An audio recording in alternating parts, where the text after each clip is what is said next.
beberapa pasal dalam rancangan Undang-Undang Hukum Pidana RKUHP yang dianggap kontroversial karena diprediksi melarang kebebasan pers.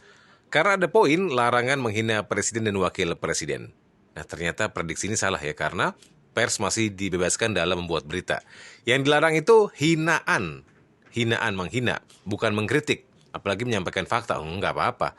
Politisi Yasona Lawli mengatakan pemerintah nggak melarang kebebasan pers di tanah air, tapi bukan berarti kebebasan yang tidak terbatas. Karena kalau terlalu liberal, mungkin berunjuk anarkis. Pasalnya di RKUHP ada pasal contempt of court yang melarang publikasi dari hasil pengadilan secara tertutup karena bisa mempengaruhi independensi pengadilan.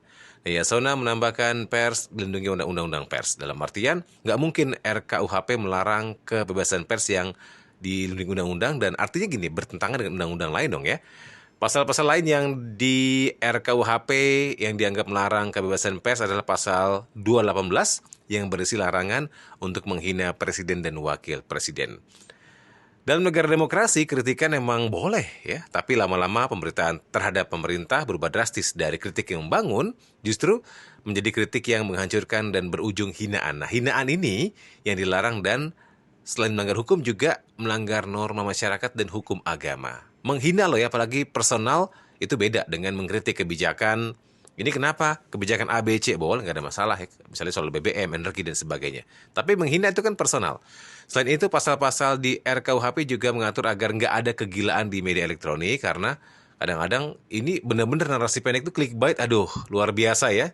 Apalagi pasca kasus Brigadir J ini, judulnya apa, diklik apa, kadang-kadang nggak nyambung pernyataan yang dikutip apa, isinya apa. Metode ini tujuannya emang hanya buat menaikkan kunjungan atau klik ke situs media. Biasanya nggak media terkenal, tuh media yang entah apalah gitu ya. Tapi akan memperkeruh suasana dan membuat masyarakat ikut-ikutan menghujat pemerintah. Padahal maksudnya nggak seperti itu. Tujuannya clickbait aja. Nah, perilaku oknum, waspada ya, yang memotong video, mengedit video, membalikan fakta, itu bisa menghina presiden dan wakil presiden, dan menulis beberapa clickbait yang diatur dalam RKUHP. Pemerintah membuat RKUHP agar ada revisi KUHP, agar hukum pidana diatur dan disesuaikan dengan zaman. Karena akar hukum KUHP ini hukum warisan Belanda. Sana, dari VOC dulu ya. Dan RKUHP dibuat untuk mengatur masyarakat dan juga pers. Rancangan undang-undang ini nggak pernah melarang kebebasan pers, malah membuat pemberitaan makin jernih dan tidak menjual clickbait semata.